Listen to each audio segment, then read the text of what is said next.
Keby som to ešte domačka, toto sú 10 faktov o Emeraldovi. Toto bude 10 faktov o mne. Dobre, Emerald. Čo máš rád? No preto zelenú, to je najlepšia farma. Sníču sa kdy Emeralda? To je druhé. Nie, lebo Emeraldy sú najlepšie. Tretie. Čo rád robíš? No kamarádím sa s diamantom, uhlíkom a kryštálom. Dobre. Toto je 3/4. Čo rád robíš? Keď mám tohle, rozmer to ryty.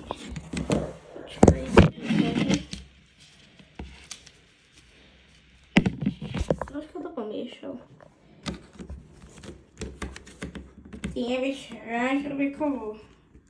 Takže... A vidíš, ako je to easy. Piaté. Mám zlezem po Eiffelovke. No. Eiffelovka je dosť dobrá. Opa.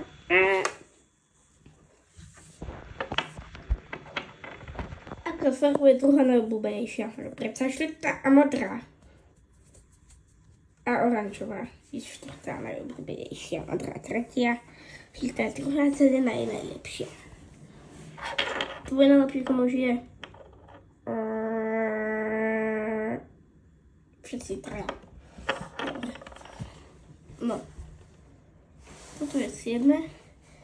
Kto má najlepší video? Štúdio Mačka alebo Kráľ ryba? No preto Štúdio Mačka, odoberajte. A napríklad, čo rád robíš? No, hrám sa. Väčšinou s uhlíkom a teším Emeraldy. Občas som ti ukradol kraftu 50 rád. Omieral som tam väčšiu jednu stavbu. Ešte kecáš? Áno, kecám.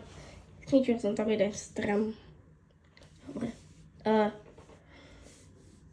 Toto je 9. Rád robím rôzne triky na tomto PS5.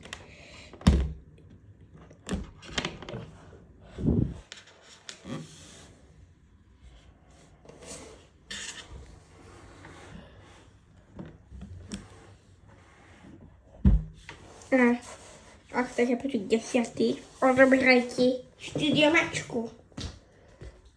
Áno, Emerald. A ak chcete, by som si vytvoril vlastný účet, tak odoberajte stále Štúdio Mačku. A ak chcete môj kanál Štúdio Mačkov si presiaknúť Silver Button, podložník aj uhlíkov kanál. A možno diamantov a kryštáľov. No. A vy ste dali like. Dobre. A teraz 70. fakt. Rád ťavím. Rád sa nachádzam v dolech a vtedy, ako Štúdio Mačka tiež Emeraldy, ja som sa tam skrýval. No a to by bolo všetko. Dneska som to bol ja, Štúdio Mačka a ja, Emerald. A čaute. Čau.